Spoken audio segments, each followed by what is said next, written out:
saa 10 z'amanywa n'iminota ine isaha ya Washington DC, saa 4 z'ijoro n'iminota ine isaha ya Bruxelles, Paris na Geneve, saa 3 z'ijoro n'iminota ine isaha ya London, na saa 5 z'ijoro n'iminota ine isaha ya Helsinki muri Finland, isaha imwe na Kigali naho bafite saa 5 z'ijoro n'iminota ine i Kigali. Rero ikiganiro nshuti muduteze amatwi twabateguye uno munsi twagihaye inyito Uganda ikomeje gusaza Kagame FPDMI, ikaba yo nkuru nyamukuru mu by'ukuri, ariko tukaba tubafitiye n'izindi nkuru ebyiri turi buganireho.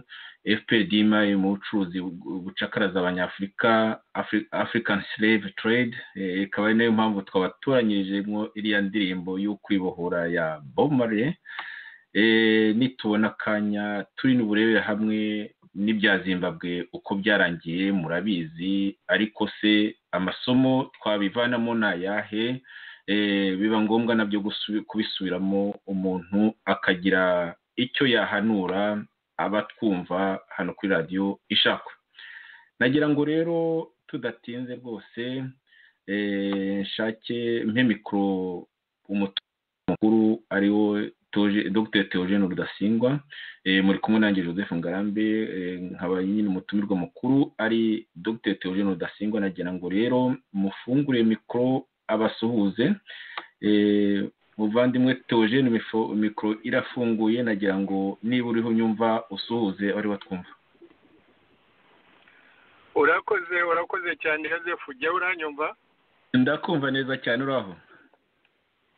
Murakomeye mu Faransa? Tumeze neza. Imbeho yaratangiye ariko ntabwo iraca ibintu. Ubwo nagira ngo umpaye aka kanya mbanze nsuhuze abumva radio Ishakwe, kandi ngira ngo mbifuze gukurikirana iki kiganiro neza nk'uko bakurikirana ibindi. Uwo ni ugusuhuza nyine abanyarwanda bose, gusuhuza abayoboke bacu, gusuhuza ndetse n'abanyamahanga bakomeje kurushaho gukurikirana iyi radio. Niyo tuvuga mu Kinyarwanda tuvuga ngo ni twebwe twibwira, ariko buri hari na benshi mu banyamahanga babikurikirana. Ubwo rero nagira ngo bose mbasuhuze, dukomeze ikiganiro Joseph. Ndagushimiye cyane. Nibyo kuko abanyamahanga baradukurikira, kuba hari benshi bafite za service abifite zibasemurira ibyo tuvuga kugira ngo bumve nyine ibitekerezo binyuranye byo mu Rwanda, bitari ibya leta y'agatsiko gusa, leta ya FPDMI. Nagira ngo rero nk'uko twatangiye tubwire, nongere nsubiremo ingingo za kino kiganiro. Uganda ikomeje gusaza Kagame FPDMI, ukurikije nyine inyandiko bamaze iminsi basohora. Ibinyamakuru bya FPDMI rwose ntibigihwema gusohora inkuru zigaragaza Uganda nk'umwanzi utegura guhirika Kagame. Ndetse iyo ntero yo kugambana guhirika Kagame yaje no kwikirizwa na bimwe mu binyamakuru bikorera muri Uganda nk'icyitwa Red Pepper, ariko si cyonyine. Ibyo bikaba byaraje kuviramo icyo kinyamakuru gufungwa, ndetse n'abanyamakuru n'abayobozi bacyo bagatabwa muri yombi. Bikaba ari urubanza rwatangiye, urubanza mu by'ukuri bavuga ko ari ugushinja icyo kinyamakuru n'abo banyamakuru igikorwa cyo kugambanira igihugu, ikirego gikomeye cyane. Kandi ubundi Uganda ntabwo ari isanzwe itoteza abanyamakuru. Urumva ko ibintu byakomeye. Nagira ngo rero mbere yo kugira ngo tuze no kuganira kuri iyo ngingo ya kabiri y'ubucuruzi bucakaraza abanyafurika, duhere kuri iyo ngiyo, dore ko icyo kibazo nacyo gishobora gukurura byinshi, gishobora gukurura ugusenyuka kuriya muryango, dusubire kuri uriya muryango wa East African Community.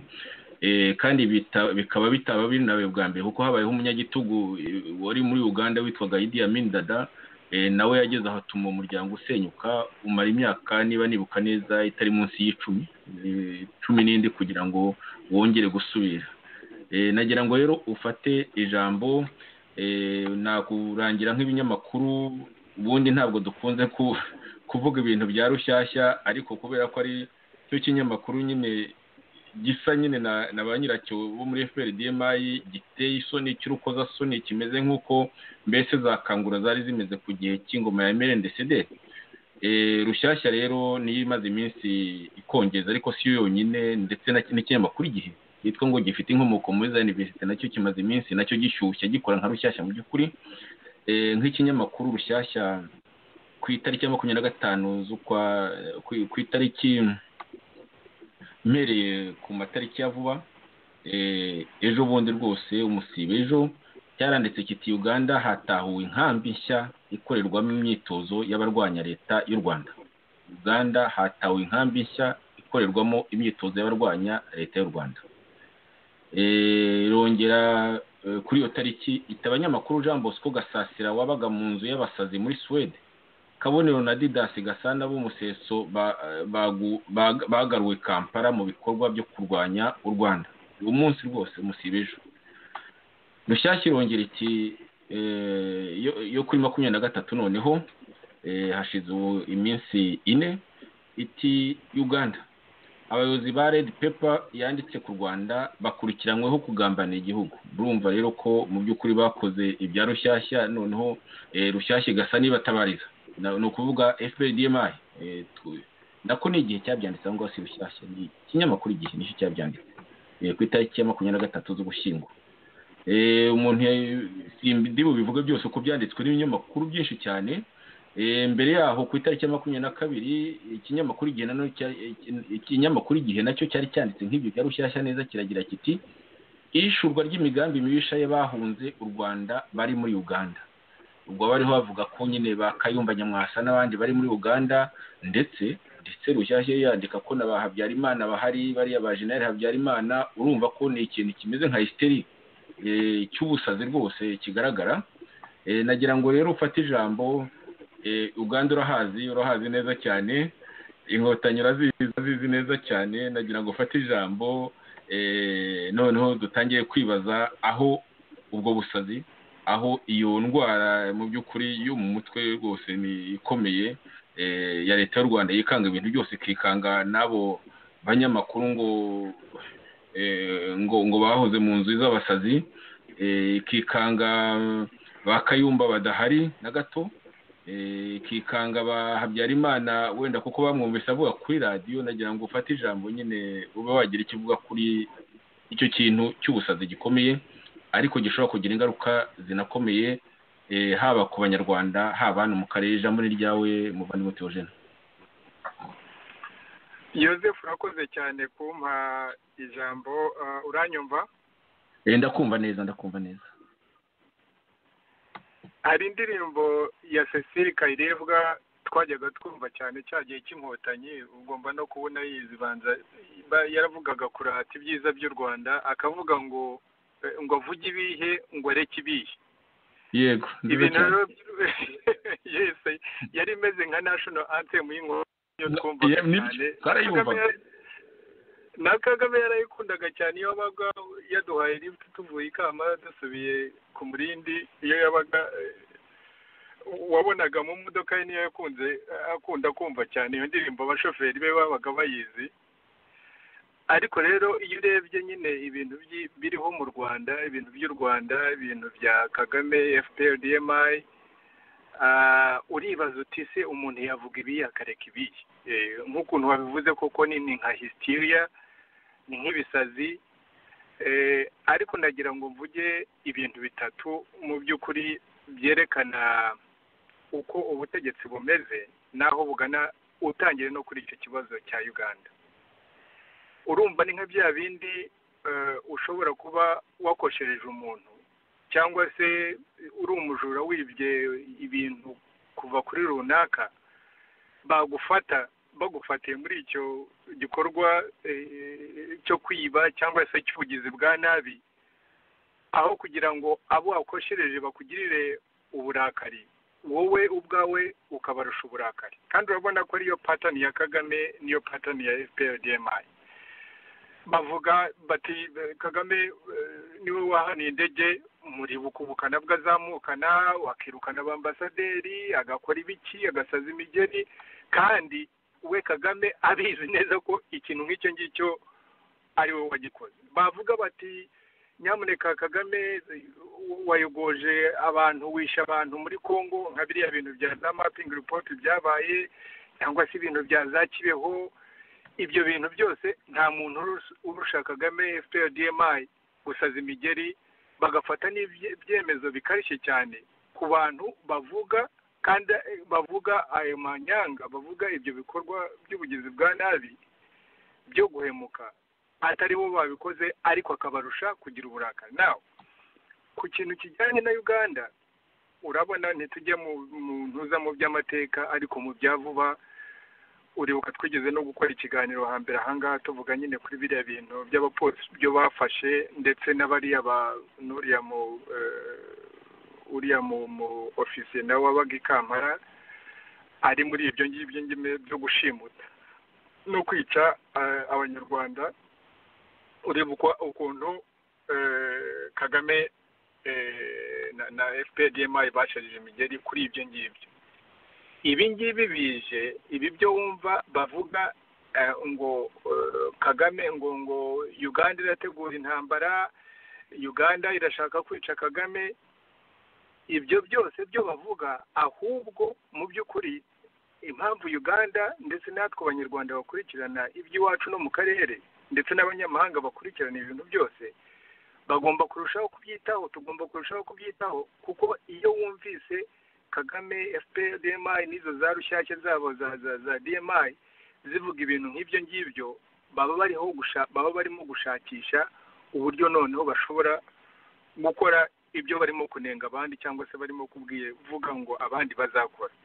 ubwo bagomba kuba hari ibintu byo gutegura intambara kandi babyibuka ko mu kiganiro twakoze ubushize nibukije abantu yuko yewe nari muri komiti y'abasirikare yari ikuriwe nanjye na Kabarebe ibyo twashinze Charles Kayonga general waje no gutegeka ingabo nawe gutegura mbese uburyo twatera Uganda kandi harimo n'ibyo ngibyo byo bavuga ngo Museveni arashaka kwica Kagame ahubwo mu by'ukuri Kagame umupango wo kwica Museveni arawuhorana aranawufite dore ko abifitemo expertise kubera ko amaze kubikora kenshi yabikoze mu Rwanda yabikoze kuri perezida w'u Burundi yica uwo mu Rwanda yica uwo muri Kongo urumva ko ibyo ngibyo bifitemo expertise so ibyo arimo kurega Uganda by'intambara abeshya no kuvuga ngo bafite umugambi wo kwica Kagame ibyo byose ahubwo imigambi yo Kagame na FPR-DMI barabifite icyo ni icyambere nagira ngo mvuge Joseph cya kabiri wakwibaza uti se Kagame yaba biterwa n'iki hari bimwe byo ushobora kuvuga byo dusanzwe tuzi kuva muri iriya myaka yose yashize yuko Kagame ahanini iyo yugarijwe n'ibibazo ubona bikarishye ni nawe Joseph ukunze kubivuga ibibazo biri mu gihugu ibibazo bya politike byo twese tubona aho bigana umuntu hafi buri muntu wese nubwo yaba ari igitambambuga arabona ko birimo kuganisha mu zindi mvururu zizahitana abanyarwanda benshi hari ibibazo by'imibereho y'abaturage urabizi neza kundusha Joseph urabona ibibazo by'ubukungu uko byifashe iyi myenda yose bafashe ya billion na billion kandi ibyo bayishoyemo bitarimo kunguka urabona ibi bintu byo arimo byo gufunga nka biriya byo yafunze uriya mwana w'umukobwa Diane Rwigara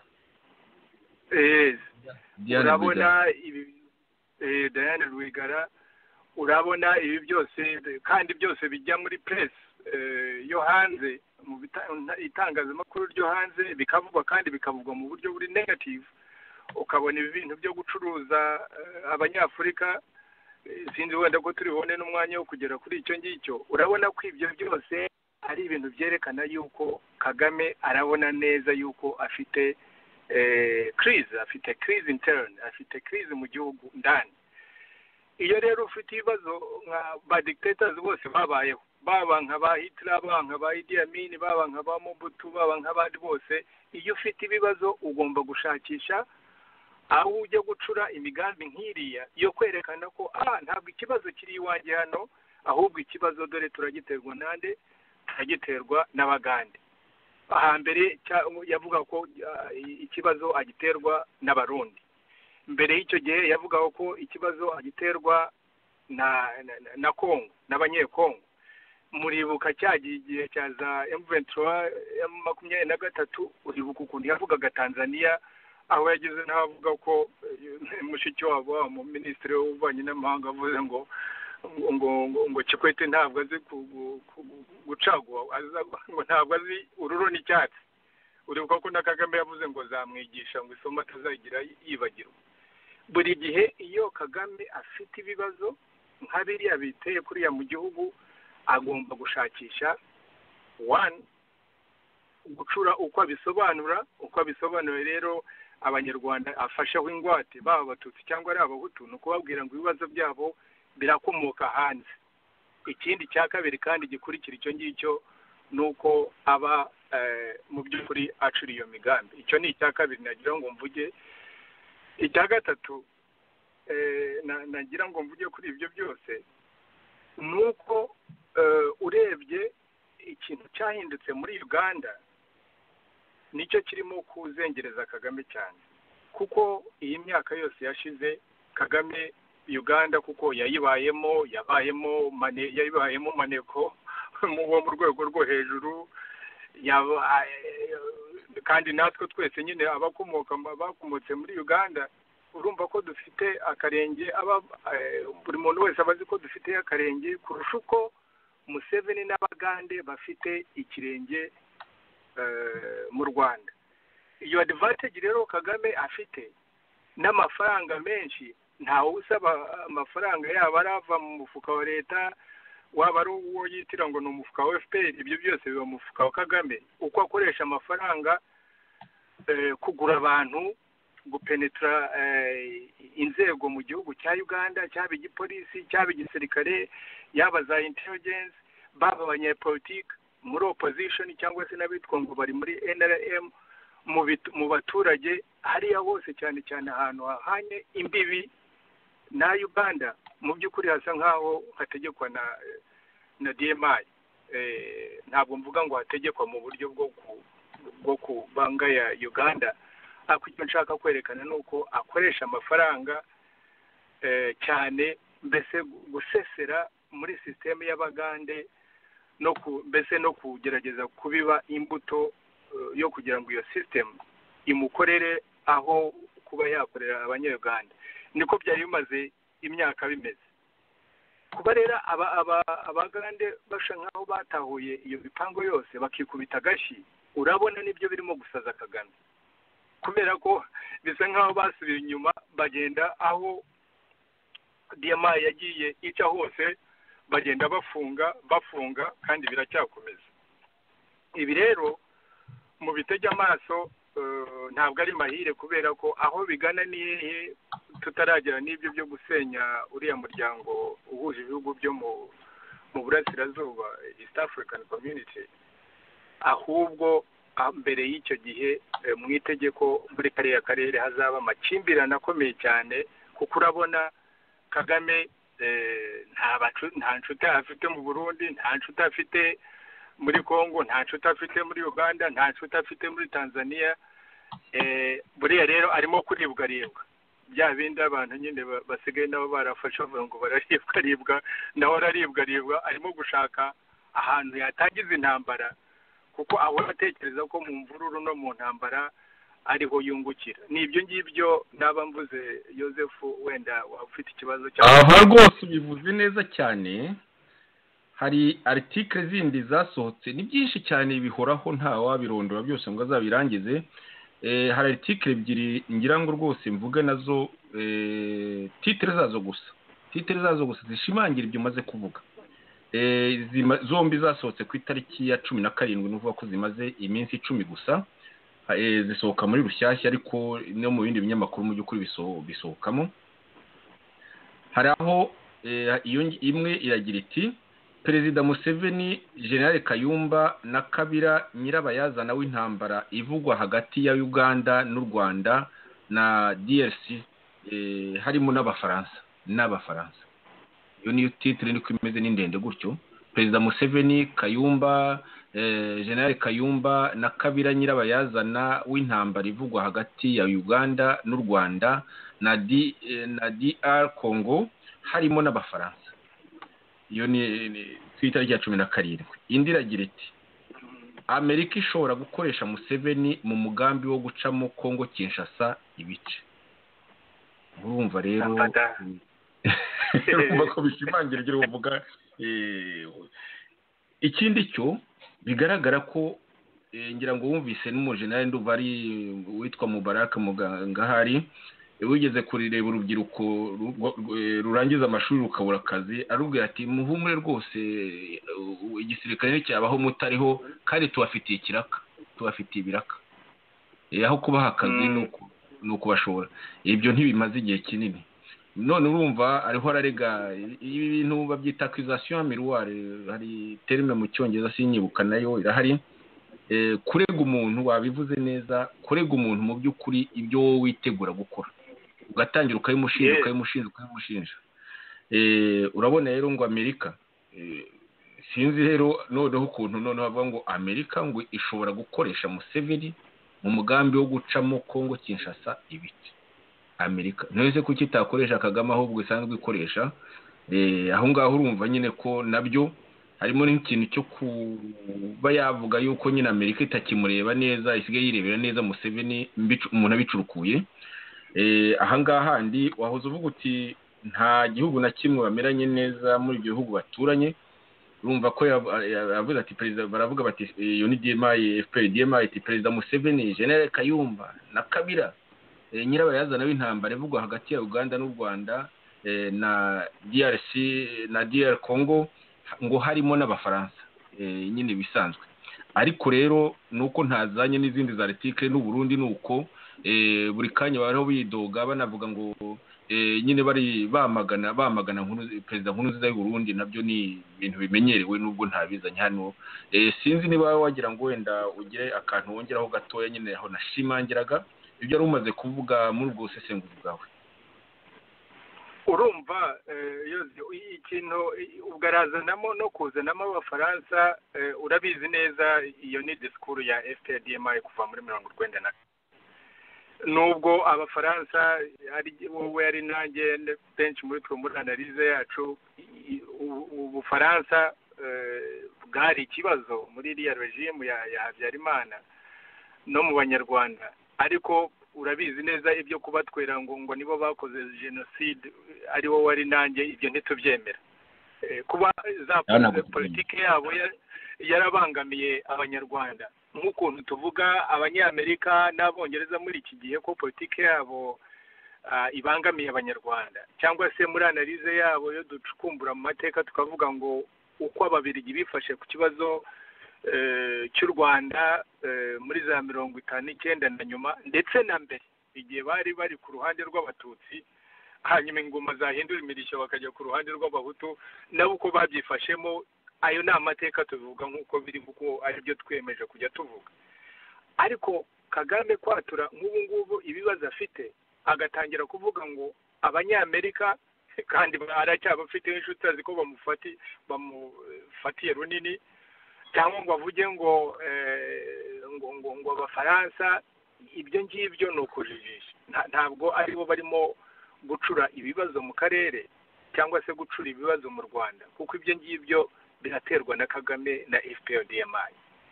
Ibyo ngibyo rero kuba avuga ibyo abashaka kuzanamo ka kantu ka Pan-Africanism. Urabizi ko iyo bamufatiye umujura ufashwe yiba, buri teka avuze induru uribuka uko yasajije imigeri igihe bafataga General Karenzi Karake hariya London. Uribuka disikuru yatanze. Abanyafurika baradusuzugura cyane.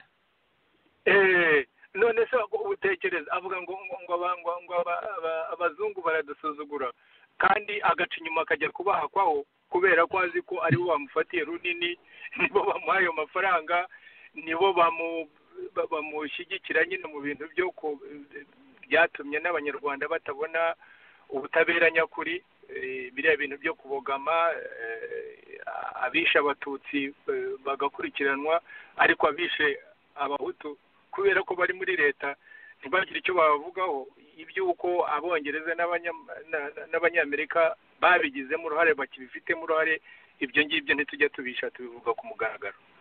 ariko kuba yakwatura ngo vuge ngo abanyamerika abafaransa ni ibintu byo kujijisha ngo none panafricanism, umuntu wita ngo ni panafricanism, ubwo wenda umuntu yananyaruka akavuga kuri biriya byo gucuruza abanyafurika ko wenda ntituri bubone umwanya uhagije. Umuntu urabona nko muri nka biriya byo kugura bari abanyafurika bava muri Israeli, nicyo kintu cyerekana ko umuntu akunda abanyafurika, uretse n'ibyo ngibyo ni nka bya bintu bavuga ngo urusha nyina w'umwana imbabazi wenda kumurya.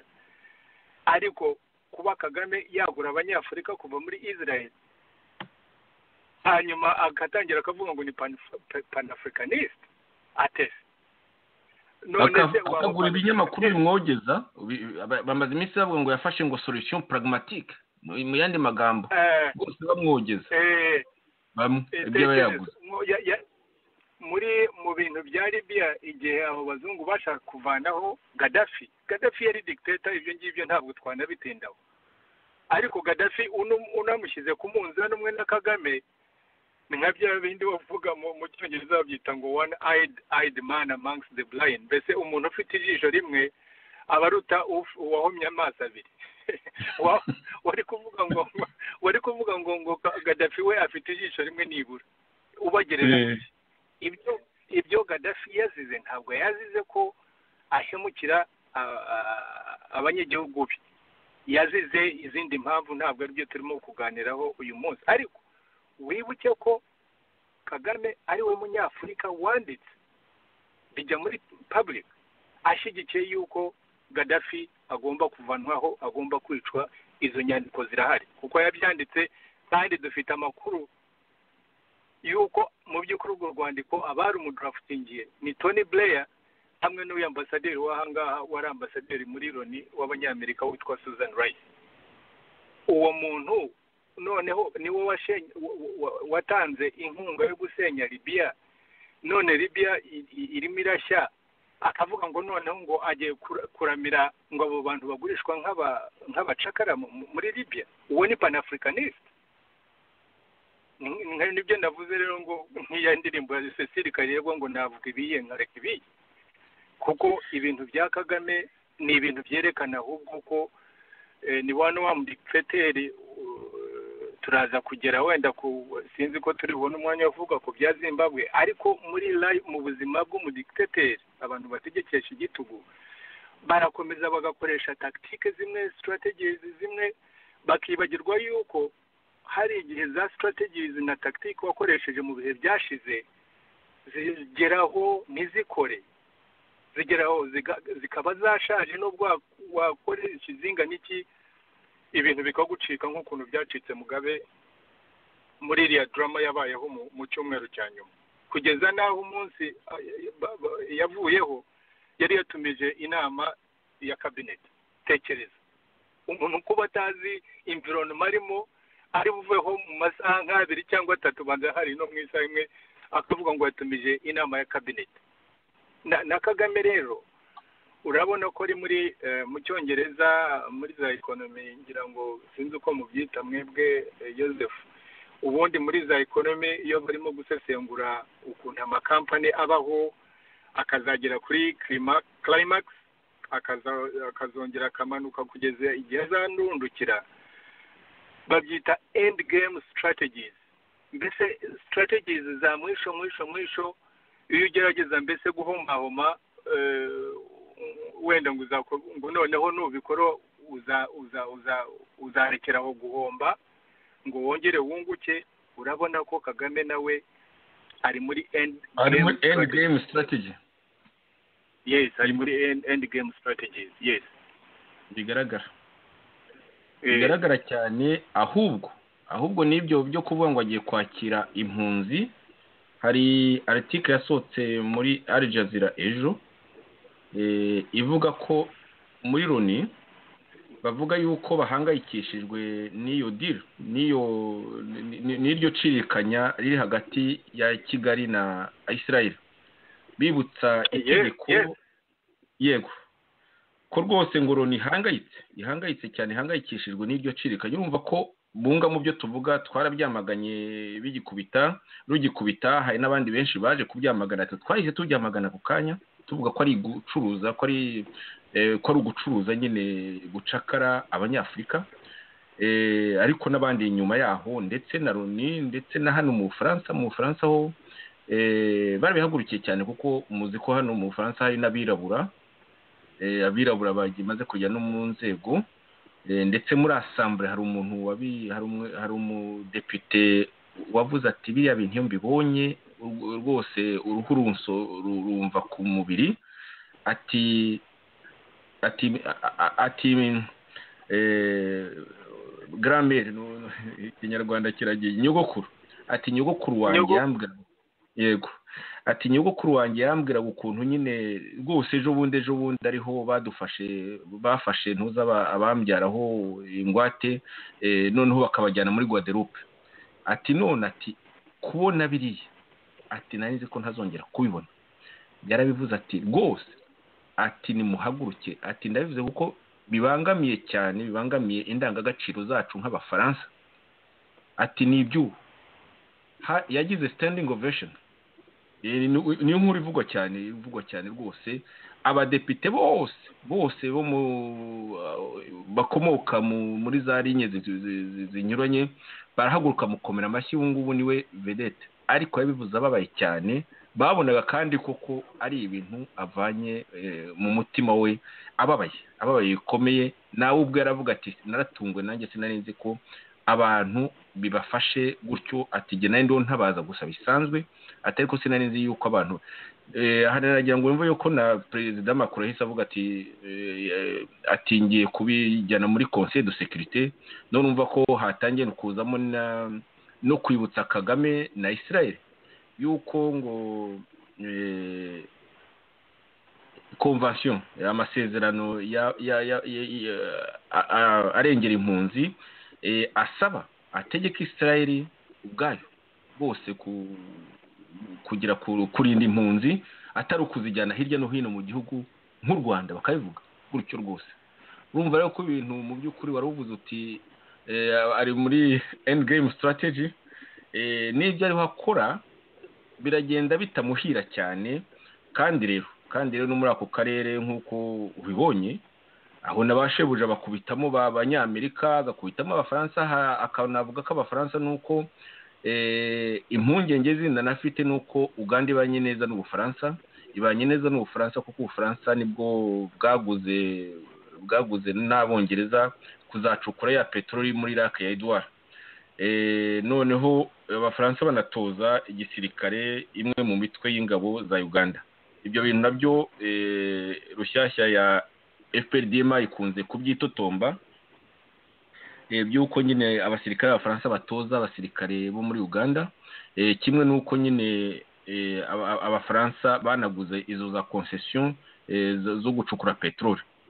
Ibyo byose rero Kagame sinzi icyo azabikoraho, sinzi niba ashaka gutera Uganda nk'uko bamubwiye uti twashatse gutera Uganda, sinzi niba nawe ari muri iyo migambi, ariko rero ntekereza ko ashobora guteza intambara y'akarere. Ijambo ni ryawe na tugakomeza kuri ibyo bintu by'impunzi kuko twanabitangiye. Ntabyo nta na byinshi nakongeraho. Urumva nyine nk'uko tumaze umwanya tubiganiraho, arahuzagurika kubera ko icya mbere burya muri ibi bintu by'ububanyi n'amahanga ntabwo ari ibintu umuntu apfa guhuzagurika gusa.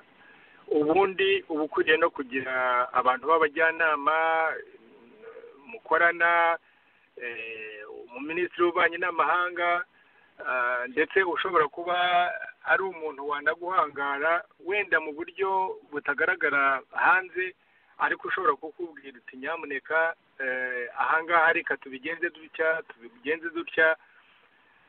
Murabona ko kera abantu muri FPR yego FPR yavutse ari FPR izakomeza kuba ari FPR ariko hariho igihe hari abantu bari iruhande rwa Kagame wamubwiraga nk'ikintu wenda akitotomba cyangwa se akaba yanagutuka cyangwa se akakwihorera gusa jewe najyaga mubwira nk'ibintu iyo nabaga nzimuzi neza nabishyiraga muri memo ntabimwandikira ubundi akakwihorera ntagusubize ariko wenda ukazabona uko yifashe ku kibazo runaka ko agomba kuba hari ibyo yumvise ibyo wamubwiye bishobora kuba bifitiye akamaro abanyarwanda cyangwa se akamaro igihugu.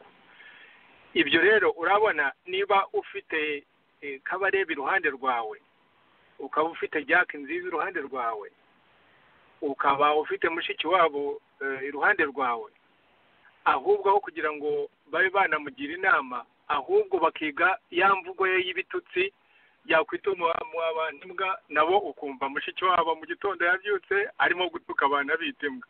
Abadepite bakumva Kagame ibyaba uko aba yabise nawe akavuga iyo miryango cyangwa bavuga utuzungu mushiki wabo mbese bagafata imvugo ya sebuja aho kugira ngo bamugire n'inama ku buryo yajera ibibazo by'ububanyi n'amahanga kuko ni ibibazo biba biri derika biba bitoroshye na gato bishaka guhora ushyira ibintu ku munzani bishaka mbese umutwe kuwushyira muri firigo niyo ari ibintu bikurakaje cyane. Ibyo rero ntabwo bihari mu Rwanda kuri iki gihe. Kagame uko yaramutse nk'ukuntu Idi Amin sinzi niba Kagame yari yagera aho ngaho ko ntibyantangaza. Idi Amin hari igihe ngo bamubwiye ko yarebye kuri ntuza kuri televiziyo ya Uganda ngo abona bavuga ngo mbese amafaranga ya amadevize yego foreign currency ko yabaye nkeya kubera nyine ibicuruzwa ko bisigaye ari bikeya. Idi Amin afata ntuza pisto ye arasa television aragira sayikubita isaso na Kagame azahagera na Kagame ni wageze kubera ko ntuza urubanza rwe ibimucira urubanza byanditse ku rukuta arabireba imbere ye aho kugira ngo abisome ahubwo akavuga ko ibibazo bye bikomoka ahandi birakomoka muri opposition birakomoka mu Bagande mu Barundi mu Banyekongo mu Banyamerika mu Bafaransa. Niyo rero nibyo nitaga end game strategies. Abantu bose bategetse muri bene buriya buryo hari aho bagera mbese nta kintu gishya bashobora kungurira abaturage badashobora kugira icyo bungukira igihugu cyabo bagakomeza bari muri strategies wenda zo bakoresheje mu bihe byashize kandi bakazungukiraho kuko Kagame yungukiye mu ntambara yungukira mu bwicanyi n'uburiganya no kubeshya none ageze mu byo gucuruza abanyafurika ziriya ni end game strategies twari tugeze rero kuri uko gucuruza twibutsa yuko mu kiganiro cyo ku itariki ya 20 z'ukwa 11 2017 twamaganye rwose rugikubita mu ikubitiro twamaganye amasezerano y'urukozasoni hagati ya Kagame FPRDMI na Israel aho twagize tuti impunzi z'abanyafurika Israel yikiza nk'umwanda izirwunye mu Rwanda. Gusa rero urabona ko batangiye kumwamagana n'abandi kandi nk'uko umaze kubivuga mu kanya umaze nyine kugaruka kuri ubwo bucuruzi bwa FPRDMI mu cyo wise African Slave Trade ndetse wibutsa yuko Kagame ari imposter. Ndumva terme ijya komera nk'iyo ngiyo mu cyongereza imposter umuntu nyine wifata wiyerekana uko atari mu by'ukuri akigira panafricaniste kandi yaramaze abanyafrika. Imposter mu bwose mu cyongereza imposter ni imposter rwose bigakomera kimwe. Aho rero wanagikomoje wibaje uti ni gute FPRDMI yiyamamaza mu ishusho rya panafricanism yarangiza ikajya ku isonga mu guteza imbere isoko ry'ubucakara ry'abanyafurika. Turagana ku musozo ahangaha uko tuze gushaka akanya gato cyane nyine kugira ngo tuvuge kuri Zimbabwe na hari end game yo kwa Kagame, ariko hari na end ikintu umuntu yavuga wenda ko ari happy end mu byabaye guhindura by'ubutegetsi byo muri Zimbabwe, kabone n'ubwo wenda tugomba kugenda buhoro iminsi izaza ikaba ari izatubwira ko bari kiriya gisirikare cyabaye babaye sage. Ibyo tuzabira mu bihe biri imbere, ariko kugeza amagingo aya ngaya wabonye ukuntu badahutaza abaturage, wabonye ukuntu abaturage kandi baza noneho bagasabana, ibintu bikomeye cyane nabyo umuntu atabura kuvuga ko bidasanzwe. Muri iyo strategy ya end game ya Kagame, wenda niba kuko ni ikibazo gikomeye kizakomeza kuza, kizabyara ibindi byinshi cyane tuzabigarukaho. Nagira ngo rero mu gusoza uvuge kuri Zimbabwe amasomo twavana muri iriya hirikwa rya Perezida Mugabe, bakaba barabikoze rwose mu buryo umuntu yavuga ko ari intangarugero ugeranije n'ubwicanyi bw'iri iwacu. Ikindi cyo sinzi niba warumvise ukuntu Tito Rutaremara yagiye ngo akavuga ibigambo byinshi cyane avuga ngo cya gisirikare ngo cyarahubutse, uriya mujenera yarahubutse.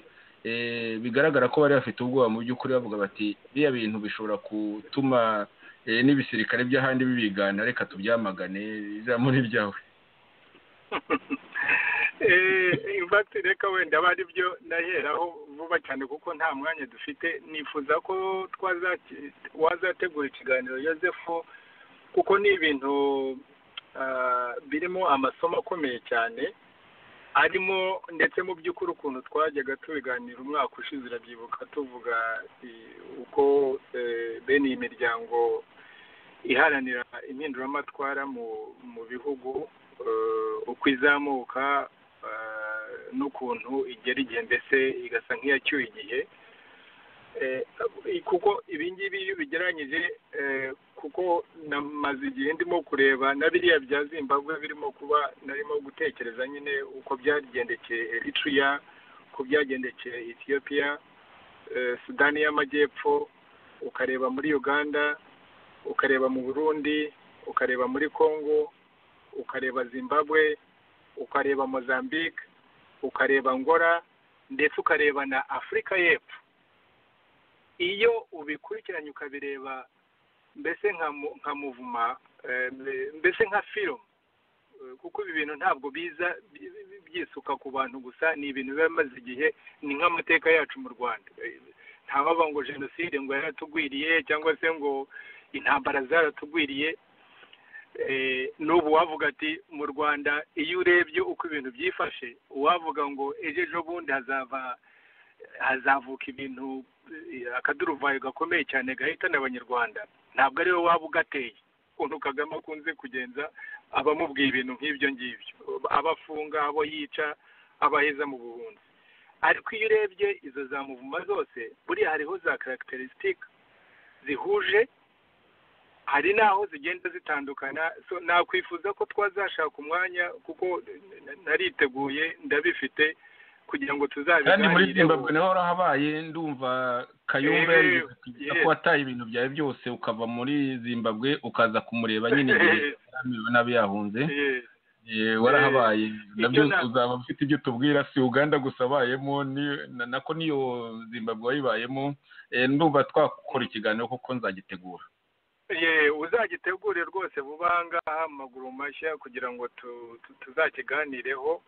Naho ku bintu rero bya biriya by'ubucuruzi, arimo gucuruza Abanyafurika, nagira ngo mvuge ibintu mugomba kuba mwarabivuze no mu kiganiro cyo muherutse gukora, ariko ngira ngo nshimangire yuko inyungu za Kagame muri buriya bucuruzi ni izihe. Navuga 5 cyangwa 4 niba ndi buzibuke. Iya mbere nuko buriya hagati y'u Rwanda na Israel hari ubucuruzi bukomeye butajya bwandikwa mu bitabo. No mu Rwanda nta bitabo byanditswemo, kubera ko ni ubucuruzi bwo Kagame n'umuntu nka Ndahiro yabayemo, cyangwa se nka General Muhire yabayemo, na Kabarebe.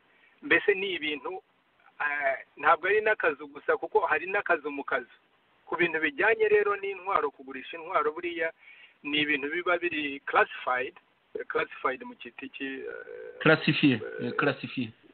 classifié bitagaragara ntabwo abadepite baba babizi ntabwo prime minister babizi kuko especially iyo kandi prime minister aba ari umuhutu ntabwo agomba kumenya ibintu nk'ibyo ngibyo abadepite ntabyo bamenya FPR ntabwo iriya FPR yindi nyine yabo bariya bazivamo ntabwo ibyo bintu baba babizi hari ubucuruzi rero bukomeye burimo amafaranga menshi kandi biba biri hagati ya bank central zombi iya Israel n'iwacu ndabizi cyane abo bakanimba na bariya bakaberuka ibyo bintu babibagamo cyane hari ubwo bucuruzi bw'intwaro n'amafaranga kandi Kagame yungukiramo kubera nta muntu uzamubaza ngo ibyo bintu waguze ni ibi icyo ni icya mbere icya kabiri ni uko ni nk'umuntu nyine kubera iriya crise socio-economique ukunze kuvuga nyine Yosefu ahantu hose abonye amadolari nka biriya bavuga bati amadolari 5,000 kuri buri munyafurika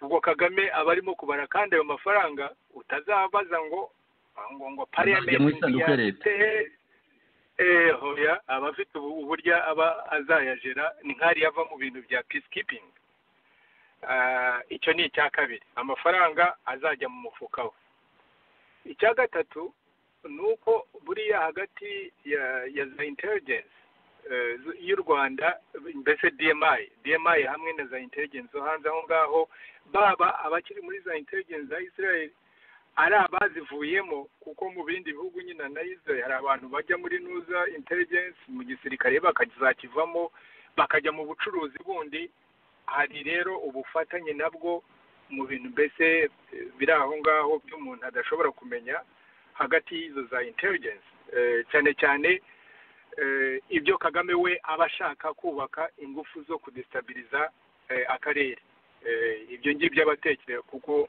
hariya mu Rwanda abantu ntabwo baba babizi ariko buri gihe haba hari Abayisrael bava muri izo za leta bava muri za intelligence bamwe najyaga mbahamagara iwanjye kubagaburira n'iki byose so ibyo ndabizi ntabwo ari raporo navanye ku bandi ibyo ngibyo ndabizi icya kane cyo abantu bagomba gutekereza ni icy'uko mu by'ukuri ubona ko Kagame bari abantu bose ni nk'abamasaneriza kuko abantu benshi muri ziriya mpunzi barabibonye ari abo muri Libya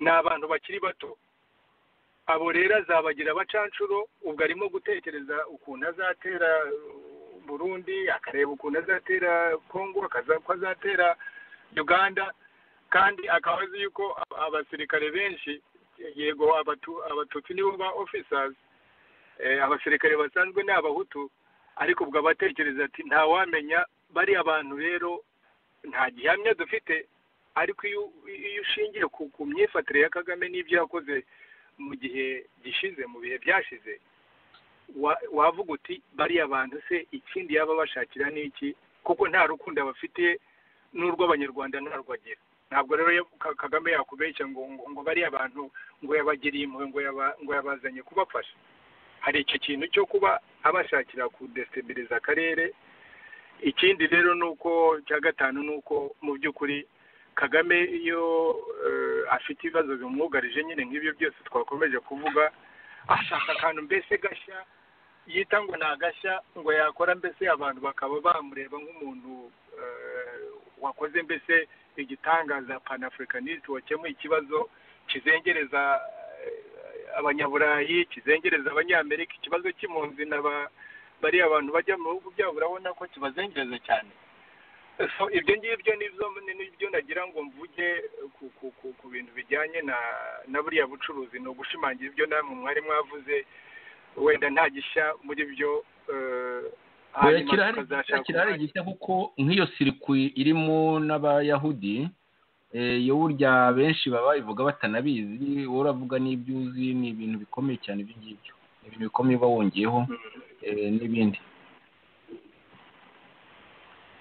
ni ibyo ngibyo rero Yosefu nagira ngo ndangize wenda nongera gushimangira ko ibi byose byo Kagame arimo gucira Uganda intambara ibyo ngo kubagerageza kumwica, iyo migambi Kagame arayifite, arimo gushakisha uburyo azabishyira mu bikorwa. Imigambi yo plans arazifite, izo kugira nabi perezida wa Uganda, izo gutera Uganda zisanzwe zihari. Ibyo ngibyo Kagame arabifite. Iby'abacira rero we n'ibyo arimo gutekereza gukora. Ikindi cya kabiri ni urebye imyifatire ye ni nk'icyo twakomeje kuvuga ko ni za end game strategies, ko nta gishya kuri Kagame, arimo kugenda mbese ari asubira muri za strategies na tactics ze za kera, kandi ibihe byarahindutse. Ndagushimiye cyane muvandimwe Theogene, ikiganiro Uganda ikomeje gusaza Kagame FPRDMI. Turatekereza yuko mu by'ukuri ibyamuhiriye kera bitazakomeza kumuhira, nako turabyemera wanabivuze. Nagira ngo dushimire inshuti za radio Ishakwe za twumvise, mwari kumwe nanjye Joseph Ngarambe hamwe na Dr Theogene Rudasingwa, umwe mu bagize komite nkuru y'ishyaka Ishakwe, akaba naribereye perezida. Muraharyana rero nshuti, mwari nko mutwumva, abandi rero babyutse kuri ino si y'Imana namwe